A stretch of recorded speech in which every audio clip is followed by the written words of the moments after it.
માતાજી મિત્રો, જય દાદા દ્વારકાથી, જય મા ભવાની. કેમ છો બધા? મજામાં ને?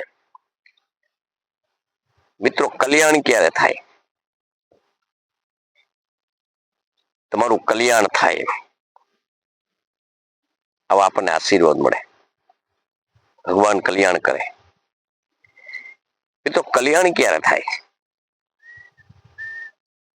તમારા જીવનની અંદર કોઈ પણ તમે ક્યાંથી આશીર્વાદ મેળવો તો તમારું કલ્યાણ થઈ જાય. આ કલ્યાણ થવું ને એટલે સારું થવું, ચારે બાજુથી સારું થવું. આવું સારું ક્યારે થાય કે તમે જે લક્ષ્યથી કોઈ પણ ને વડીલથી માંડીને કોઈ પણ તમે સંત મહાપુરુષને નમો ને એટલે એ આશીર્વાદ એમ જ આપે, તમારું કલ્યાણ થાવો. પણ તમારું કલ્યાણ ક્યારે થાય કે જે તમે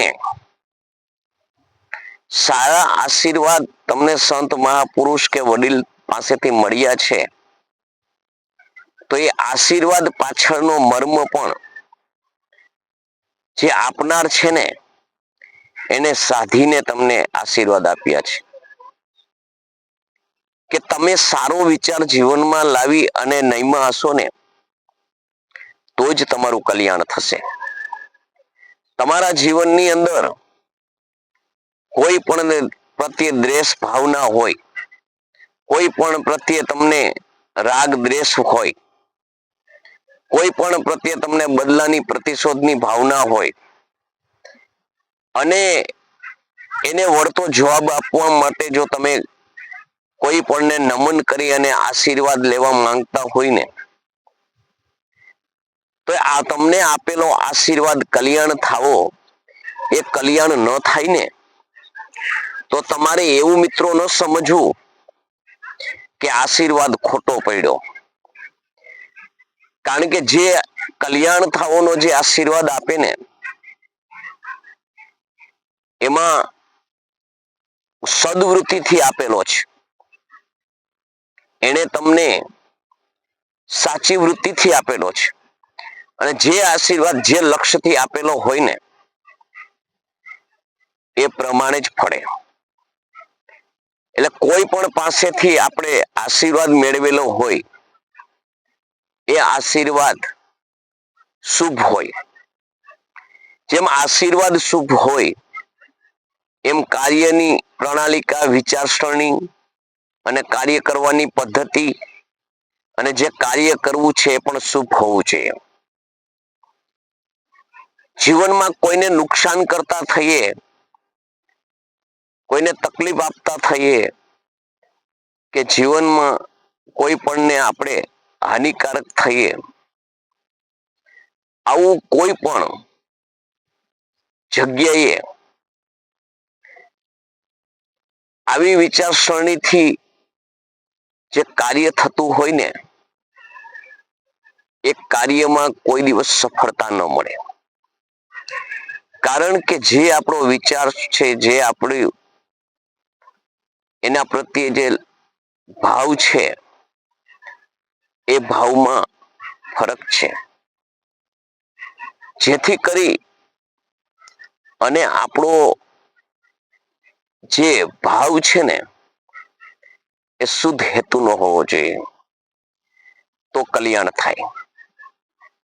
બાકી આપણે જોઈએ છીએ કે આપણે મંદિરે બેસીએ છીએ, આપણે માનતાયું રાખીએ છીએ, આપણે પૂજા પાઠ કરીએ છીએ, આપણે કલાકો સુધી બેસીએ છીએ, ધ્યાન એકાગ્ર કરીએ છીએ, ચિત્ત એકાગ્ર કરીએ છીએ, છતાં એમાં પૂજામાંથી જે અમુક આપણે ભગવાન પાસે વિચાર દોરાવી અને ભગવાન પાસે જે માગણી મૂકીએ છીએ ને એ બધી પરિપૂર્ણ નથી થતી. એનું કારણ આ જ છે કે જે આપણું કલ્યાણ થવાનો હેતુ જે છે ને એ હેતુ વિરુદ્ધનું આપણે કૃત્ય કરીએ છીએ, કામ કરીએ છીએ. બાકી ભગવાન તો બધાનું ભલું કરવા જ નીકળ્યો છે. સંત મહાપુરુષોને બધે આપે એમાં શીતળતા જ હોય, એમાં અગ્નિ ન હોય. એટલે તમને જે આપેલો આશીર્વાદ કે કલ્યાણ થાવો, આ કલ્યાણ થાવો એના પાછળનો મર્મ કલ્યાણ તો જ થાય કે તમે કલ્યાણ કાર્ય કરતા હોય તો. તમારા જીવનની અંદર તમે જે કંઈ કરો છો, જે કંઈ કૃતિ કામ કરો છો, એ કામ તમારા જીવનમાં કઈ રીતે ઉગવાનું છે, કઈ રીતે બીજાને ફાયદાકારક થવાનું છે, એ તમારા મનને અને તમે નિશ્ચિત કરી લીધેલું હોય છે. પણ તમે નિશ્ચિત કરેલું જે તમારું મન છે, બુદ્ધિ છે, એ કયા પ્રકારનું છે અને કલ્યાણ થવું એ કયા પ્રકારનું છે, એ બે વચ્ચે જે તફાવત છે ને, એ ધ્યાને લઈ અને તમારું કલ્યાણ થાય છે.